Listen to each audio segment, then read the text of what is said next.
Assalamualaikum warahmatullahi wabarakatuh.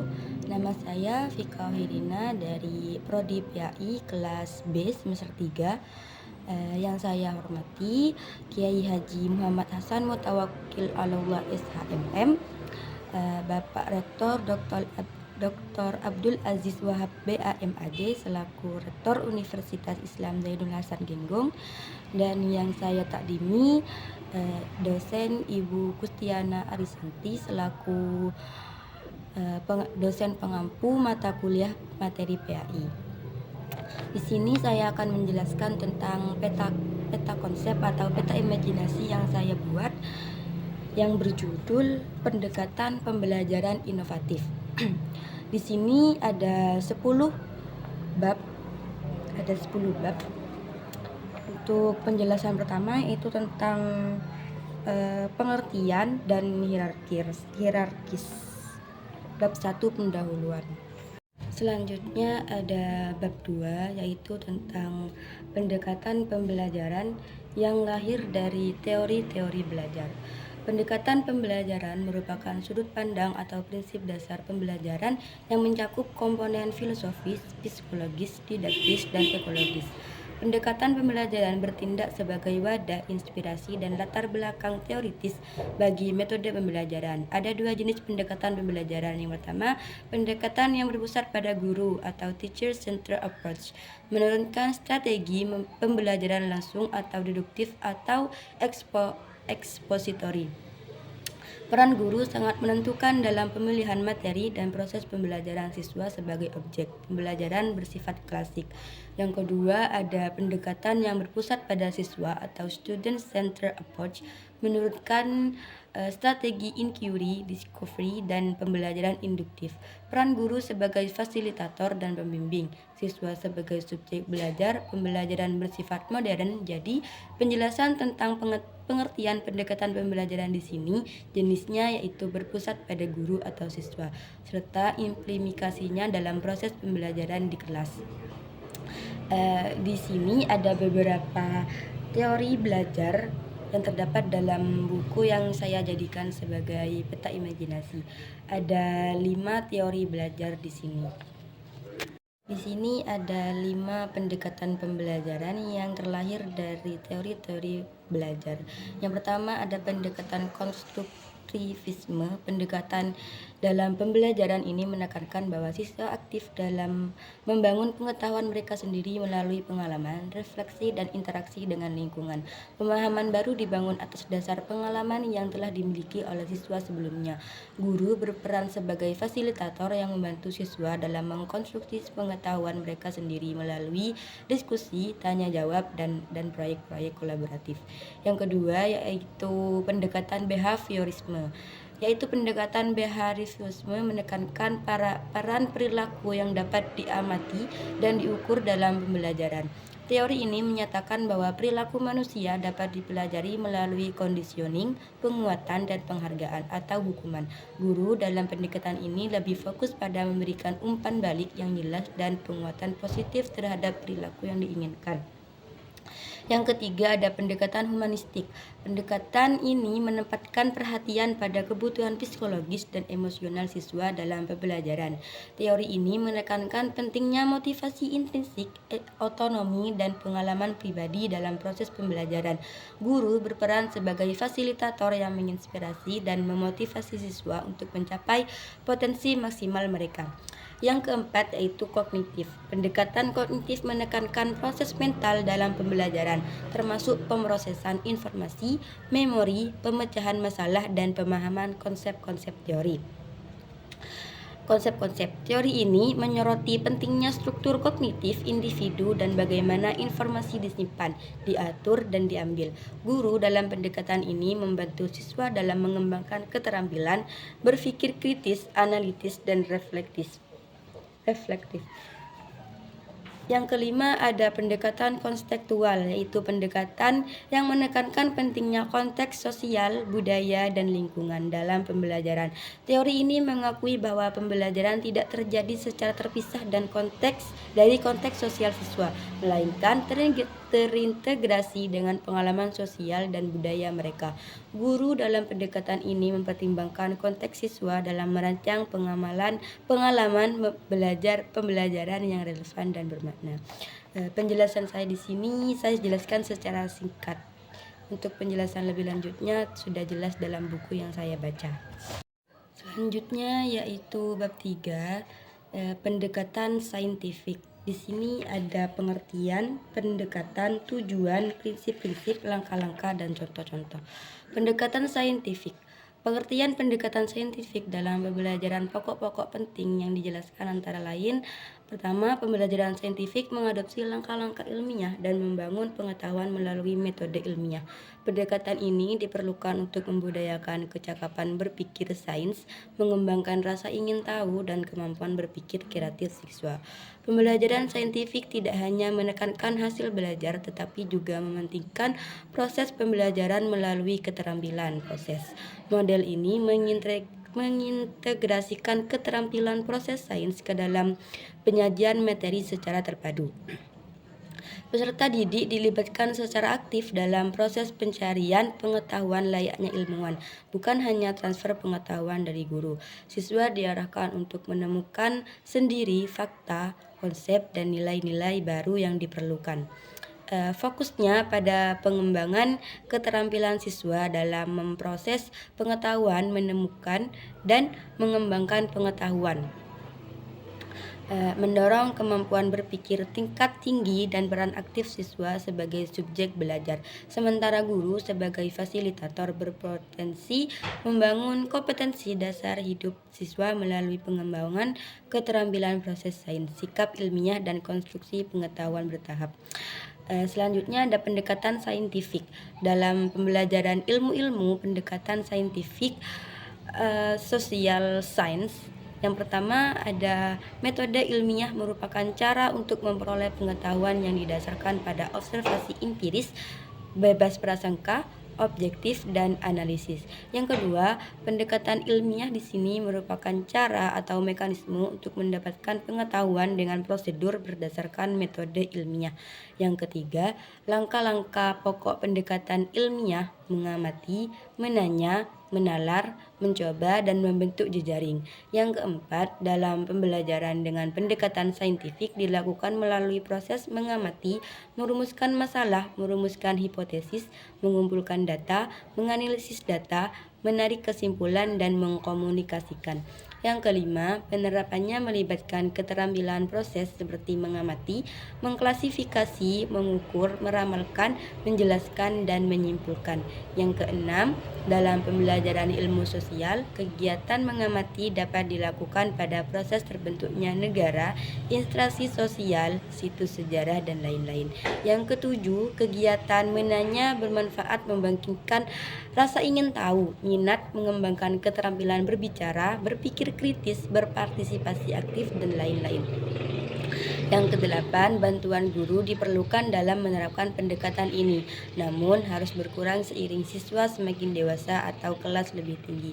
Jadi intinya, pendekatan saintifik di sini menekankan pada proses pencarian pengetahuan secara ilmiah melalui kegiatan mengamati, menanya, menalar, mencoba, dan membentuk jejaring untuk membangun sikap keterampilan dan pengetahuan siswa. Pendekatan saintifik di sini sangat relevan dengan teori belajar Brunner, Piaget, dan Vygotsky. Dari ketiga tokoh tersebut saya akan menjelaskan tentang teori belajar Brunner, yang mana kata Brunner di sini, pendekatan saintifik melibatkan proses-proses kognitif yang diperlukan dalam pembelajaran menggunakan pendekatan saintifik, seperti mengamati, merumuskan masalah, merumuskan hipotesis, mengumpulkan data, menganalisis data, dan menarik kesimpulan. 4 hal pokok berkaitan dengan teori belajar Brunner, yaitu individu hanya belajar dan mengembangkan pikirannya apabila ia menggunakan pikirannya dengan melakukan proses-proses kognitif dalam proses penemuan. Satu-satunya cara agar seseorang dapat mempelajari teknik-teknik dalam melakukan penemuan adalah ia memiliki kesempatan untuk melakukan penemuan, dan dengan melakukan penemuan maka akan memperkuat retensi ingatan. Selanjutnya yaitu tujuan pembelajaran dengan pendekatan saintifik. Yang pertama, meningkatkan kemampuan intelek, terutama kemampuan berpikir tingkat tinggi siswa. Yang kedua, membentuk kemampuan siswa dalam menyelesaikan suatu masalah secara sistematik. Yang ketiga, menciptakan kondisi pembelajaran di mana siswa merasa bahwa belajar itu merupakan suatu kebutuhan. Yang keempat, mencapai hasil belajar yang tinggi. Yang kelima, melatih siswa dalam mengkomunikasikan ide-ide, terutama dalam menulis artikel ilmiah. Yang keenam, mengembangkan karakter siswa. Selanjutnya yaitu prinsip-prinsip pembelajaran dengan pendekatan saintifik meliputi pembelajaran berpusat pada siswa, membentuk self-concept siswa, menghindari verbalisme dalam pembelajaran. Selanjutnya, memberikan kesempatan pada siswa untuk mengasimilasi dan mengakomodasi konsep, hukum, dan prinsip. Yang kelima, mendorong peningkatan kemampuan berpikir siswa. Yang keenam, meningkatkan motivasi belajar siswa dan motivasi mengajar guru. Yang ketujuh, melatih kemampuan komunikasi siswa. Yang kedelapan, proses validasi terhadap konsep, hukum, dan prinsip yang dikonstruksi siswa dalam struktur kognitifnya. Selanjutnya yaitu langkah-langkah pembelajaran dengan pendekatan saintifik meliputi melakukan pengamatan atas suatu fenomena, mengajukan pertanyaan atau merumuskan masalah yang berkaitan dengan fenomena yang diamati, menalar untuk mengajukan hipotesis, merancang percobaan untuk mengumpulkan data. Selanjutnya mengumpulkan data dengan berbagai teknik. Selanjutnya menganalisis data untuk menguji hipotesis dan menarik kesimpulan tentang kebenaran hipotesis, dan mengkomunikasikan hasil yang telah diperoleh, serta memvalidasi kesimpulan yang telah ditarik untuk menghindari kesalahan konseptual. Dalam pembelajaran dengan pendekatan saintifik, hasil yang diperoleh berupa konsep, hukum, atau prinsip yang dikonstruksi oleh siswa dengan bantuan guru. Dalam kondisi tertentu, siswa mungkin memerlukan bantuan atau data yang diberikan oleh guru untuk melaksanakan eksperimen atau menganalisis data.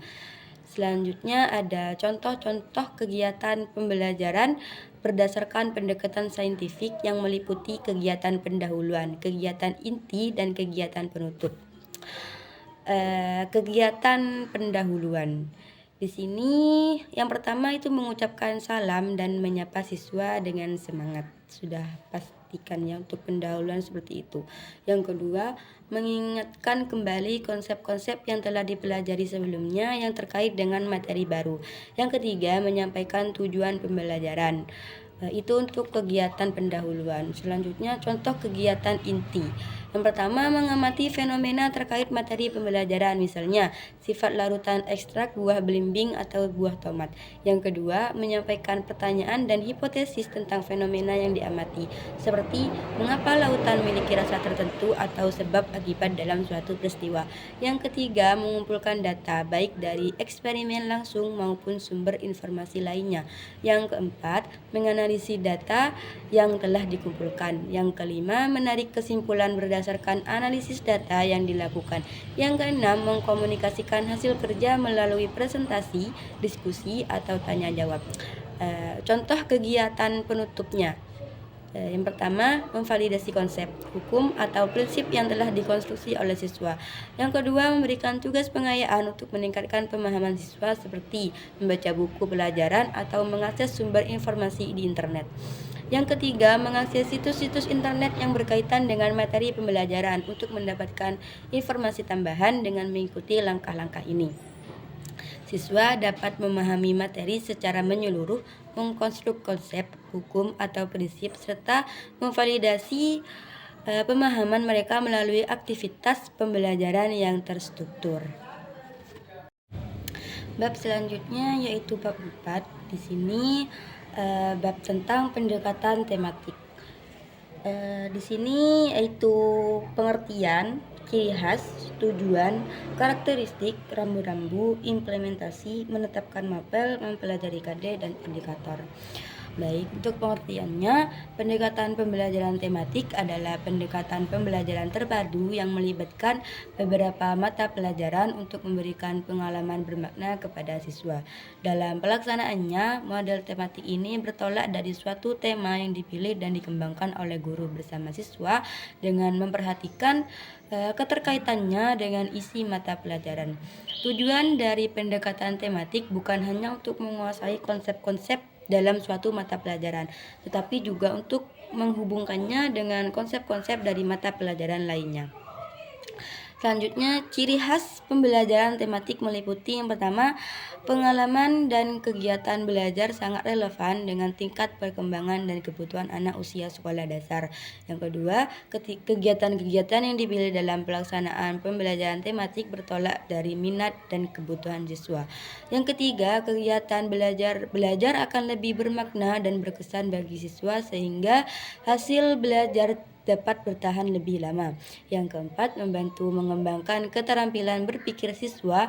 Yang kelima, menyajikan kegiatan belajar yang bersifat pragmatis sesuai dengan permasalahan yang sering ditemui siswa dalam lingkungannya.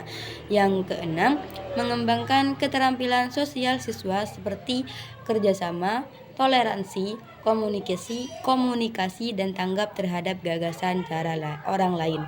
Selanjutnya itu tujuan pembelajaran tematik meliputi memudahkan peserta didik untuk memusatkan perhatian pada suatu tema tertentu karena materi disajikan dalam konteks tema yang jelas, membantu peserta didik dalam mempelajari pengetahuan dan mengembangkan berbagai kompetensi dasar antar mata pelajaran dalam tema yang sama. Selanjutnya, meningkatkan pemahaman terhadap materi pembelajaran dengan lebih mendalam dan berkesan. Selanjutnya, mengembangkan kompetensi dasar secara lebih baik dengan mengaitkan berbagai materi pelajaran dengan pengalaman pribadi dalam situasi nyata yang diikat dalam tema tertentu.